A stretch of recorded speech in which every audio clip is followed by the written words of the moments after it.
싫어. 울산 어느 이상한 집에서 살면서 겪은 이야기. 벌써 3년 전 일이라 울산의 지명이 조금 틀려질 수도 있으니 양해 바랍니다. 저희 가족은 신정 현대 홈타운에 살다가 부모님의 가업이 기울어 집을 옮기게 되었습니다. 저희 부모님이 집을 찾다 보니 학성공원 옆 벽산 아파트에서 고가 다리 넘어서 바로 옆? 아무튼 거기에 정말 넓은 2층 집을 구해서 이사 예정이었었습니다. 그러나 집이 나무로 되어 있어 분위기가 칙칙하여 흰색으로 도배를 하느라 울산 호텔에서 잠깐 거주했다가 집을 이사했었습니다. 저는 그 집에 살던 날들 이외에는 귀신을 본 적이 없었습니다. 하지만 그 집을 구경하던 날 그 집에 갔었는데 이상하게 휑한 느낌이 들더군요. 지금 생각해보니 그건 한계였던 것 같습니다. 그럼 이번에 경험담을 한 개씩 이야기해드리도록 하겠습니다.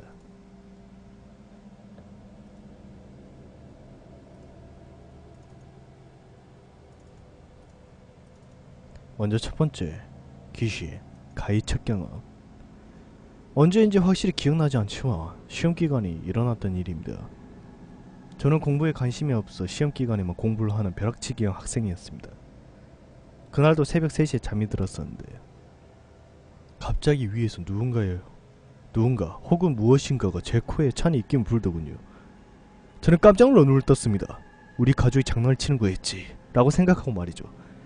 일단 제 목을 무엇인가 감고 있더군요. 너무나도 작은 손이었습니다. 꼭 갓난아기의 손같이 말이죠. 그리고 몸이 안 움직여지더군요. 정말 무서웠습니다. 그 뒤로는 저는 잠들어 어떻게 가위가 풀렸는지 모르겠지만 그 다음날 똑같은 무엇인가가 제 목을 감고 제게 말하는 거였습니다. 그 음성은 아직도 제 귀에 사라지지 않았습니다. 같이 가자. 무엇인가가 효용할 수 없는 인간의 소리가 아닌 듯한 소리였습니다. 그 다음날도 나타났더군요. 저는 결국 시험을 다 망쳤고요. 하지만 그 뒤로 일찍 자는 날에는 나타나지 않더군요. 그리고 두 번째, 분명히 내 뒤에는 어떤 할머니가 앉아 계셨었다. 어느 날 어머니께서 11시 정도에 제게 비디오를 빌려오라고 심부름을 시키시더군요. 그래서 비디오 가게를 터벅터벅 걸어가는데 어느 할머니께서 비디오 가게 맞은편, 그때 당시 비디오 가게는 옥성초등학교 방향으로 가는 길에 있었으며 맞은편에서는 빌라를 지느라 공사 중이었습니다. 비디오 가게 맞은편에서 춥게 앉아 계시더군요. 한겨울에 말이죠.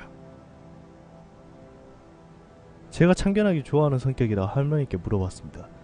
자, 할머니, 추운데 이런 데서 뭐 하세요? 할머니께서는 초점 없는 눈으로 저를 보시더니 고개를 숙이시더군요. 하지만 그 다음이 문제였습니다. 갑자기 에코스 한 대가 지나가더군요.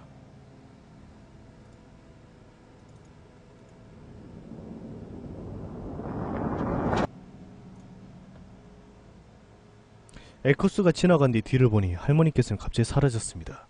기껏해야 몇 초가 지났으며 거기서 고통이 불편한 할머니께서 가실 만한 곳도 없었습니다. 바로 뒤가 공사 중이었던 빌라였었으니까요. 저는 놀라서 움직일 수가 없었습니다. 비디오 가게 아주머니께서 저를 보시지만 않았어도 다음날까지 그곳에 서 있었을 겁니다. 그리고 세 번째, 분명 외할머니는 방에 계셨었다. 저희 아버지는 그때 당시 또 다른 사업을 벌리셨었습니다. 현재는 르카프 아울렛이라 들었는데 그 르카프 아울렛 자리에서는 닭 한 마리라는 식당을 경영하셨습니다. 닭 한 마리를 경영하시는데 저도 일손을 도우려고 한창 아르바이트를 했었습니다. 물론 외할머니도 부엌일을 하셨었고요.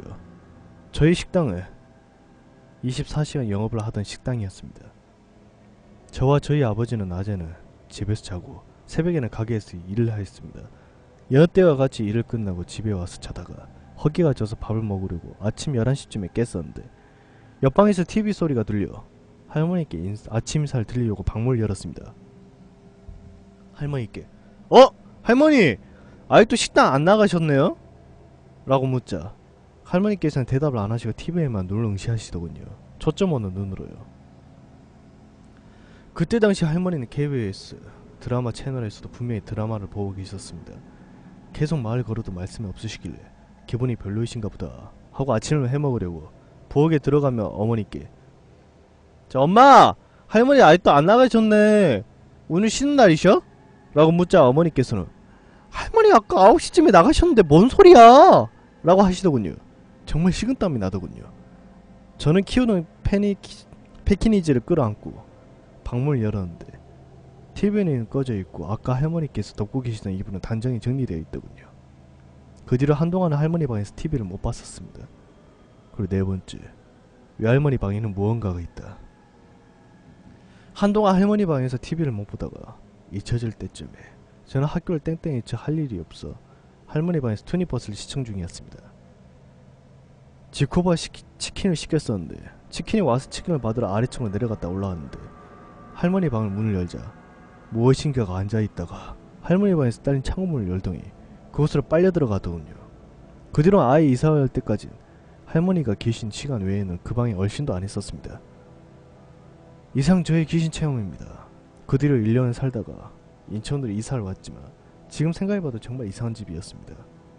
아버지께서는 말씀하시는데 터무니없이 싼 집이라고 하시더군요.